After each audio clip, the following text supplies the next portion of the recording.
step into feudal Japan, where honor, power, and survival clash in James Clavell's Shōgun. Follow an English navigator as he's swept into the fierce political tides of samurai and shoguns in a world where betrayal and loyalty walk a razor's edge. Shōgun by James Clavell. Prologue. John Blackthorne, the English pilot major, navigates the last remaining ship of his Dutch expeditionary force, Erasmus, through a relentless storm. The fleet's mission was to challenge Spanish and Portuguese dominance in the New World, establish Dutch trade routes, discover new territories, and return home within 3 years. The Protestant Dutch have long been at war with Catholic Spain, fighting for independence, with England as their ally. The Erasmus is in dire straits. Food and water are nearly depleted, and many crew members, including the Captain General, suffer from scurvy. Despite the chaos, Blackthorne steers the ship with unwavering determination, reveling in the challenge of uncharted seas. He has spent his life preparing for this moment, dreaming of navigating the unknown and returning to a peaceful, prosperous life. Third mate Hendrik Spex, weakened and envious of Blackthorne's resilience, confronts him about their dire situation and the promise of finding land in Japan. Blackthorne recalls his rigorous training and the importance of a rudder, a sea manual for navigation. He reflects on the secretive nature of navigation charts and the allure of seafaring life. Back in his cabin, Blackthorne eats a rotten apple to stave off scurvy, resisting the urge to sleep. A lookout's cry alerts him to a nearby reef, and he leads a desperate effort to steer the ship away from danger. Against all odds, the Erasmus narrowly escapes wrecking and finds temporary safety in a bay. Chapter 1.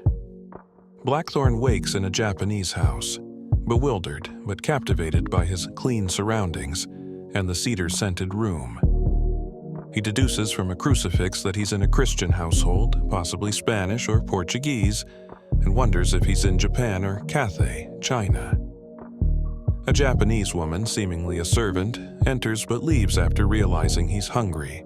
Reflecting on recent events, Blackthorne recalls the storm, a conversation with a local who knew some Portuguese, and his rescue after being washed ashore. When he wakes again, he finds food and cleaned clothes, but notices his knife and keys are missing. Concerned about arming himself, he contemplates the region's religious and material wealth. Exploring the house, Blackthorne interacts with the residents and observes their different attitudes toward nudity. Venturing outside, he notes the village layout, local customs, and the absence of weapons among the people. He encounters a hostile Portuguese or Spanish priest named Father Sebastio, who, along with Japanese men, informs him that Japan is called Nippon, and that a local lord, daimyo, will decide his fate.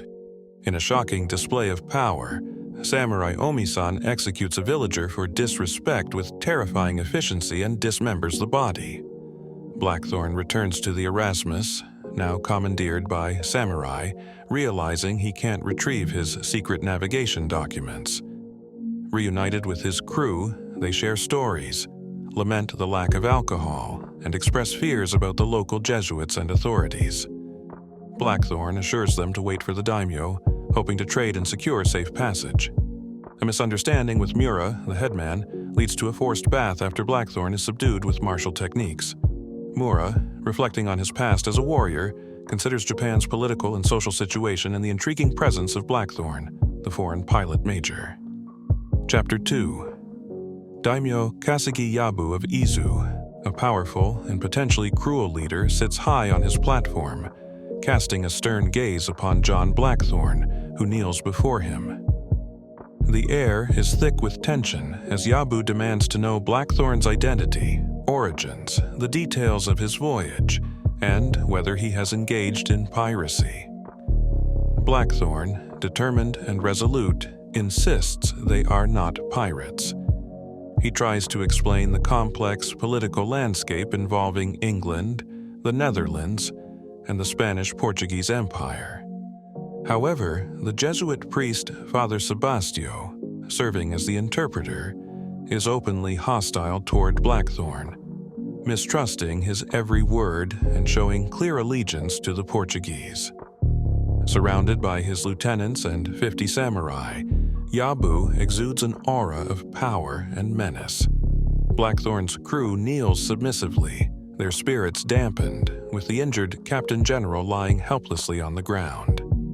The tension escalates as Blackthorne challenges Father Sebastio's biased translations and his loyalty to Portugal, causing a heated exchange that deepens the animosity between them. Father Sebastio, internally conflicted, grapples with his emotions upon encountering the heretic ship and its crew, an unusual sight in the Pacific and Asia. Despite his reluctance, he translates Blackthorne's revelation to Yabu. A Portuguese trader had sold them a rudder, a crucial navigational document, enabling English and Dutch ships to venture into the Pacific. Blackthorne further claims that an English fleet is attacking Manila to disrupt Spanish-Portuguese power, with another Dutch fleet soon to arrive. Yabu, growing weary of the trial, contemplates the captured ship's potential as a divine gift. His thoughts race about the cargo and the implications for his own power. He interrogates Father Sebastio sternly about the proximity of other pirate ships to Japanese shores, seeking clarity and assurance. Omi, Yabu's ambitious nephew, sees an opportunity in the exotic, Christian-despising crew. He suggests they might leverage this crew against Christian daimyos and possibly against the formidable regent, Lord Toranaga. After a moment of intense deliberation, Yabu decides to keep the crew alive but intends to break their will and teach them manners. The crew is confined to a stinking, cramped cellar, battling fear, thirst, and the oppressive quarters.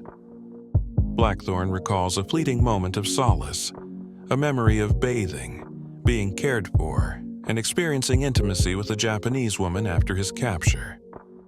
This pleasant recollection stands in stark contrast to their current plight. Desperation mounts among the crew as they lament their dire situation and question Blackthorne's confrontation with Father Sebastio. The cellar door opens, and Omi, accompanied by Father Sebastio, steps in. They pour the unpleasant contents of a barrel over the prisoners to silence their noise.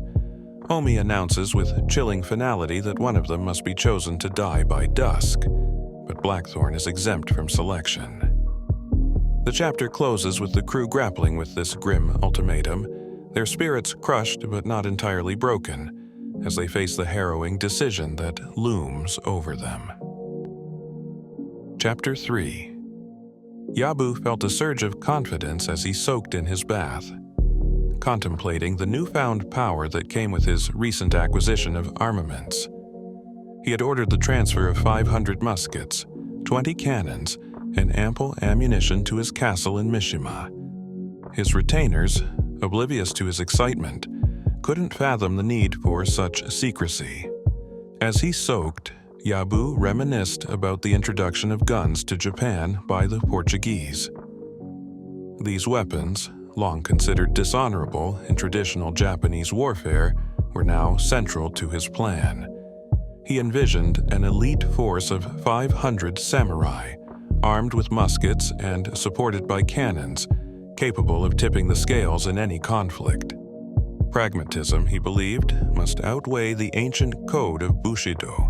His mind wandered to the impending conflict between Toranaga and Ishido, two powerful lords vying for control. Yabu pondered his options. Should he align himself with one of these titans or bide his time, waiting for the perfect moment to strike? His musings led him to the strong room, a treasure trove of valuables presumably plundered from pirates. There, he planned to melt silver and gold into ingots, fortifying his wealth. 3 days earlier, a message about a barbarian ship had reached Yabu, prompting him to leave Toranaga's side in secrecy. The lure of its valuable cargo was too great to resist, despite the potential consequences. His wife and consort fretted over the dangers of defying Toranaga, but Yabu's ambition eclipsed their concerns. Now, with the means to enhance his stronghold, weaponry, and spy network, Yabu even considered bribing someone to poison his enemy, Ikawa Jikyu. As he received a massage from Suwo, a blind masseur with deep ties to the Toranaga clan, Yabu found himself deeply relaxed. Suho's tale of past betrayal, involving the very Murasama sword Yabu now owned, intrigued him. The story added a layer of historical weight to his already formidable plans. In the midst of these machinations, the captives on the barbarian ship faced their own dire situation. Forced to draw lots to decide who would be sacrificed, the pilot, Blackthorne, vehemently refused to participate, urging his comrades to fight instead.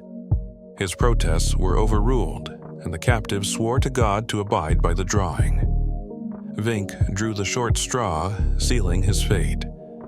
As their leader, Spilbergen, fell unconscious, the trapdoor creaked open, revealing Omi against the backdrop of a setting sun. The tension was palpable, the stakes higher than ever, and Yabu's plans set in motion a series of events that could alter the course of history. Chapter 4. Vink is paralyzed by fear as he has chosen to face death, experiencing a deep sense of injustice and despair. When ordered to climb a ladder to meet his fate, Vink tries to stand but requires assistance from Peter Zune. Blackthorne intervenes, declaring that no member of his crew will walk to their death without a fight, using the word kinjiru to signify that it is forbidden. A tense confrontation ensues between Blackthorne, Vink, and several samurai. Vink, driven by a berserk frenzy, fights fiercely to protect Blackthorne. The crew engages in a desperate and violent struggle against the samurai, with Vink and others displaying acts of selfless bravery and extreme violence. Blackthorne is eventually pinned down and almost defeated, but he continues to fight fiercely until he is overwhelmed and loses consciousness. Omi, seemingly in control of the situation, forces Peter Zune up the ladder with threats and violence, while Blackthorne and a samurai lie motionless on the ground. The ladder is then retracted, leaving the crew in darkness. They tend to their wounds and speculate about the consequences of Blackthorne's actions. Various sentiments are expressed towards Blackthorne. Some consider him mad or responsible for their plight, while Van Neck defends him. The villagers pour fish offal and seawater into the cellar where the crew is imprisoned, causing screams of anguish as they endure further suffering. Yabu meditates amidst the sound of the screams, experiencing a heightened sense of sensuality and detachment. Omi's internal conflict is revealed as he feels both pride in his achievements and horror at Yabu's method of torture. Although he reluctantly participates in the torture of the barbarians, Omi is clearly disturbed by the inhumanity and lack of dignity in the process. Mura, the village headman, bears the responsibility for his villagers' behavior and contemplates the heavy burdens of increasing taxes and maintaining honor. In a chilling moment of dark poetry, Yabu and Omi share a brief exchange that reinforces Yabu's cruel and detached nature, leaving Omi grappling with his own moral dilemmas. Chapter 5. The cries that once echoed through the village at night have now ceased, leaving the villagers restless as dawn approaches. The anticipation of unloading weapons and supplies hangs heavily in the air. Omi's mother and Yabu, the daimyo, are asleep. Kiku, though exhausted, remains awake, reflecting on her situation and her philosophy of positive thinking. She considers her upcoming bath, her debts, her family, and her life in the pleasure district with a mix of fondness and anxiety, unable to shake the haunting memory of the screams. Kiku hopes to increase her value in the Willow world, following her service to Lord Yabu. She imagines the exaggerated stories that will circulate about her, recounting the sexual encounter with Lord Yabu and a young boy. She focuses on the oddities and methodical aspects of Yabu's behavior, analyzing every detail. Afterward, both the boy and Kiku reflect on the experience. Kiku carefully manipulates the outcome to give the boy comfort, thinking about life's ironies as she prepares to leave without waking Yabu.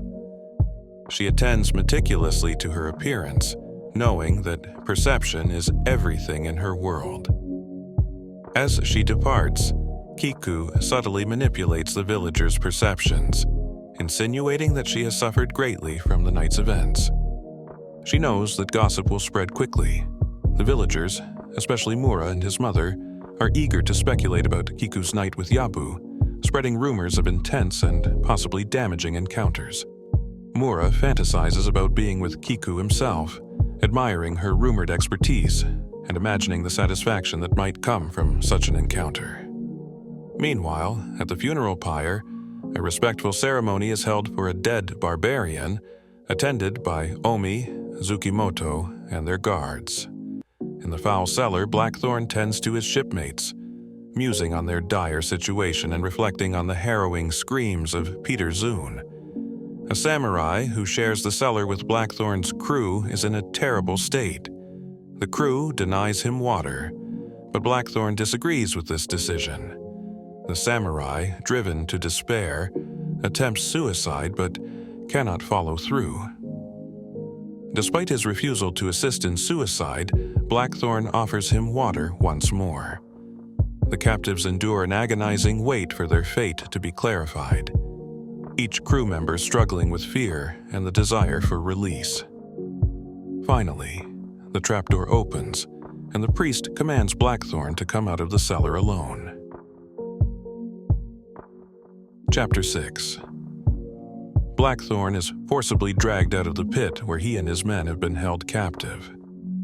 The harsh light of the outside world stings his eyes, and the clamor of the samurai surrounds him. Father Sebastio, a Jesuit priest, stands nearby and delivers the grim news. Peter Zune has perished after being submerged in water, having succumbed to madness beforehand. Reluctant and weary, Blackthorne initially resists, but the samurai's prodding spears and stern faces leave him no choice. He emerges from the pit, his mind a whirlwind of fear and anger. Father Sebastio urges Blackthorne to conform to Japanese customs and renounce his heretical beliefs.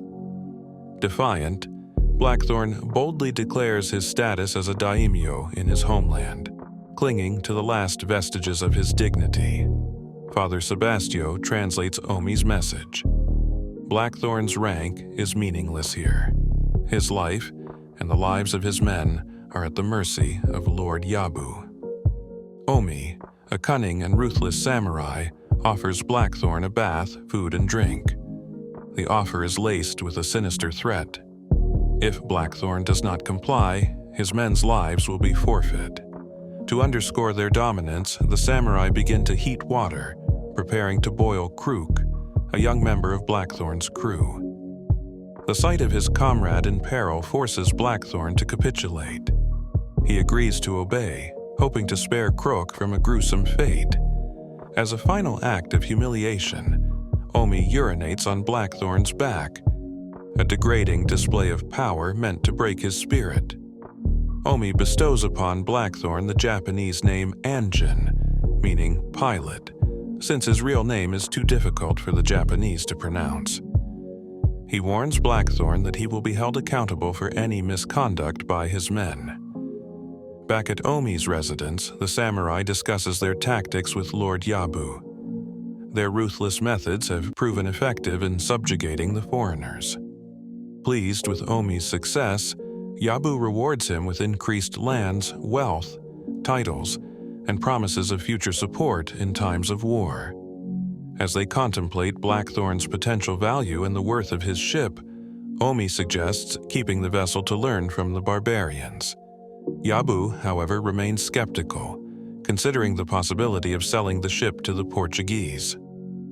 The chapter concludes with a ship bearing Toranaga's crest approaching the coast, heralding the arrival of a significant and possibly game-changing figure. Chapter 7. Toda Hiromatsu, a trusted general and advisor to Toranaga, arrives in the village of Anjiro with a palpable air of preparedness for combat. His presence immediately unsettles Yabu, who suspects betrayal. Hiromatsu's unexpected arrival signals trouble, and Yabu's mind races with thoughts of potential accusations of treason. Yabu, a seasoned yet cautious samurai, knows that Hiromatsu's presence means Toranaga has sent him, likely with grave concerns. Fear gnaws at Yabu as he contemplates the possible consequences of Hiromatsu's visit. Desperation fills his thoughts. He fears the shadow of treason looms over him. Hiromatsu, renowned for his bluntness and unwavering loyalty, wastes no time in discussing the volatile political situation. He expresses deep concern for Toranaga's safety, particularly in light of the recent upheavals following the death of the Taiko and the ensuing power struggles within the Council of Regents in Osaka.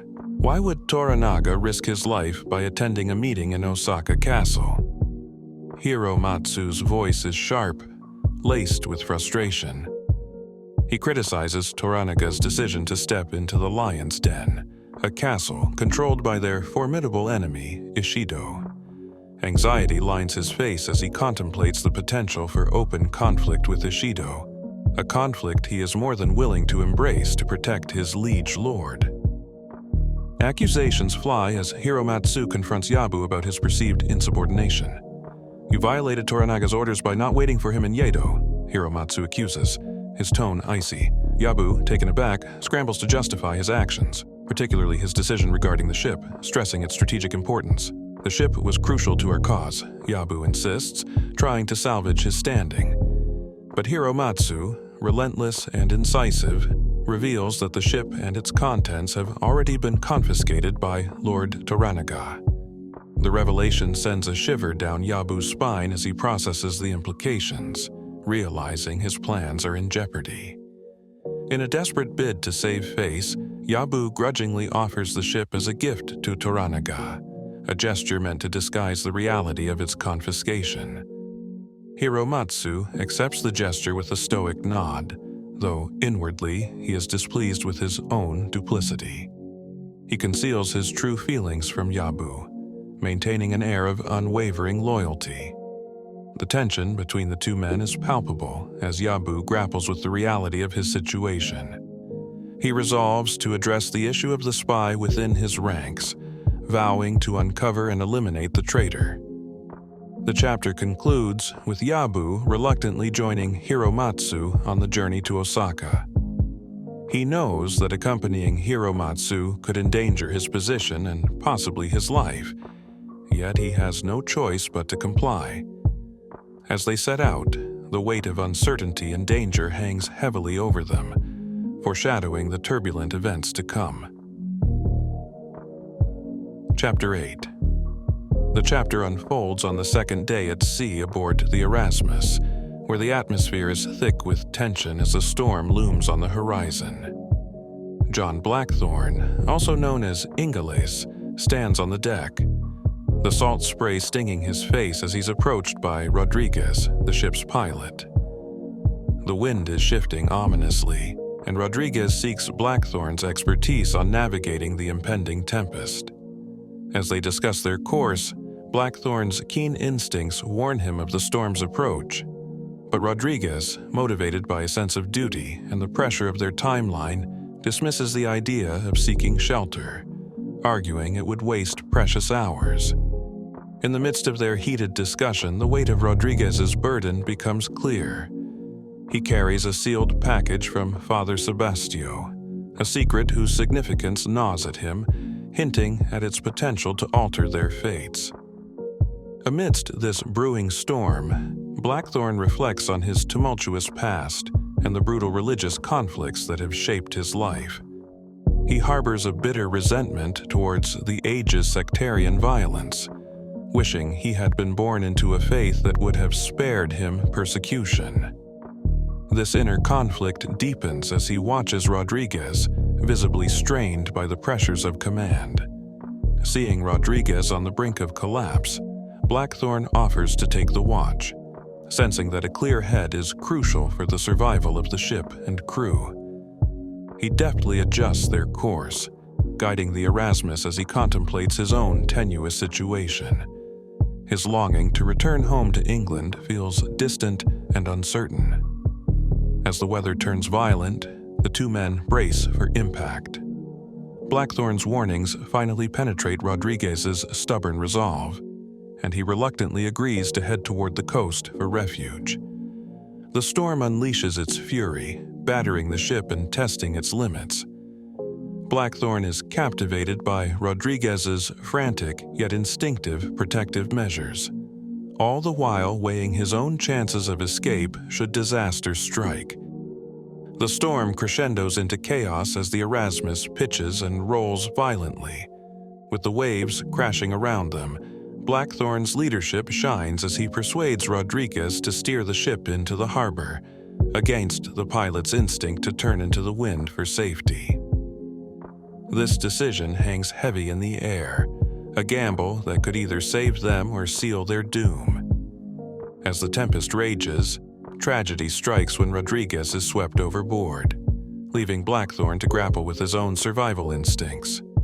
Taking command of the ship, he navigates the raging waters with a fierce determination, his thoughts consumed by the cost of not following Rodriguez's last command. The harbor looms ahead, a beacon of hope amidst the chaos. Upon reaching the safety of the harbor, a wave of guilt washes over Blackthorne. He resolves to launch a skiff to search for Rodriguez's body, but is stopped by Hiromatsu and Yabu, who recognize the inherent dangers in the storm-tossed waters. Their protective instincts for Blackthorne reveal a burgeoning bond, one that emphasizes the fragile nature of life in this foreign land. In a tense negotiation, Hiromatsu and Yabu agree to allow Blackthorne ashore, but insist on accompanying him with samurai to ensure his safety. This highlights not only their respect for him, but also the political intricacies at play. As Yabu volunteers to join Blackthorne, the air is thick with unspoken history and unresolved tensions, forcing Blackthorne to confront his feelings of retribution stemming from past events involving Yabu. The chapter concludes with Blackthorne steeling himself for the uncertain path ahead, the storm outside a reflection of the internal tumult that lies within. Chapter 9. Blackthorne and Yabu made their way ashore, accompanied by 6 vigilant samurai. As they surveyed the bay, Blackthorne's keen eye assessed the navigation challenges posed by the rugged coastline. The path they followed clung perilously to the cliffside, the wind whipping around them as rain drummed against their clothes. The tension hung in the air, and Blackthorne found himself scrutinizing the samurai's motives. He misinterpreted their watchfulness as suspicion, a reflection of the cultural chasm that lay between them. Chilled to the bone, Blackthorne couldn't help but notice how the Japanese seemed unfazed by the biting cold. They moved with a stoic grace, embodying a resilience that contrasted starkly with his own discomfort. As he observed the inhospitable landscape, rocky shores that jutted into the turbulent sea and mountains that loomed ominously overhead, he felt a pang of longing for the warmth of home. Yet his heart was heavy with the obligation to locate and honor his fallen comrade Rodriguez, the pilot lost to the waves. After rounding a jagged headland, Yabu dispatched 2 samurai to scout a nearby village for Rodriguez's body. The urgency of the search was palpable, but Yabu, pragmatic and calculating, soon halted their efforts. If he is not nearby, then the sea has claimed him, he concluded, his tone a mixture of resignation and practicality. As they retraced their steps, fate intervened. Blackthorne's gaze fell upon Rodriguez's lifeless body, wedged in a cleft, an oar trapped beside him. A chill raced through him, not just from the cold, but from the realization of the task that lay ahead. The group debated how to retrieve the body, but safety concerns loomed large in Blackthorne's mind. He weighed the risks of a treacherous descent, the cliffside slick with rain and uncertainty. In that moment, the true nature of their alliance began to crystallize for Blackthorne. The samurai's desire to protect him was intertwined with their recognition of his unique knowledge. He understood his potential leverage in this precarious game of survival. Meanwhile, Yabu, driven by personal ambition and a shrewd understanding of power dynamics, considered how to manipulate this situation to his advantage.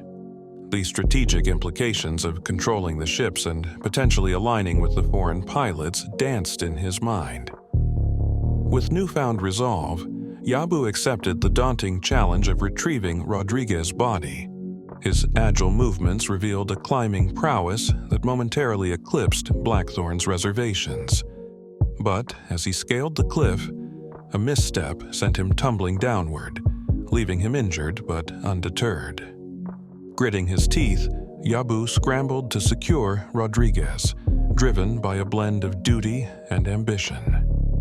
As the tide surged ominously, the group atop the cliff realized the gravity of their situation.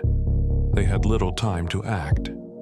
A samurai, recognizing the urgency, made a selfless decision that jolted Yabu into action.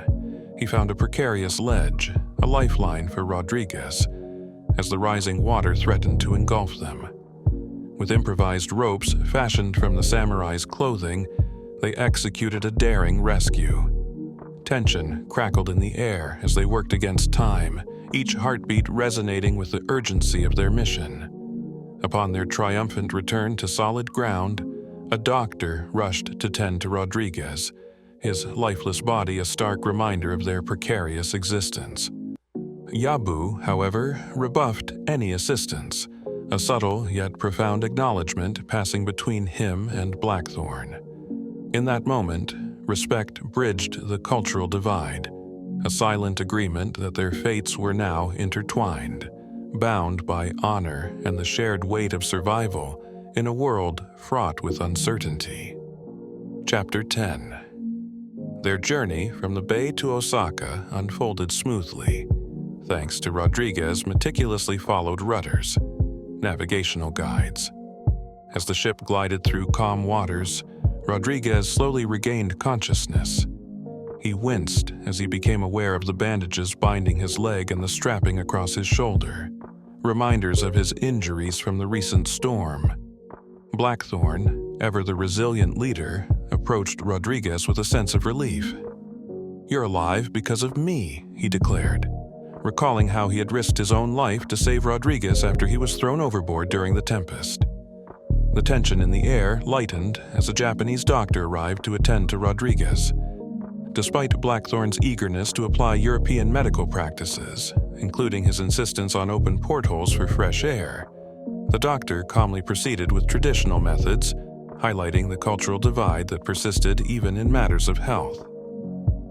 Upon their arrival in Osaka, a seasoned Japanese pilot took command of the ship. Blackthorne marveled at the city's immense scale, reflecting that it dwarfed London in both size and grandeur. As they sailed into the bustling port, the vibrant energy of Osaka left an indelible impression on him.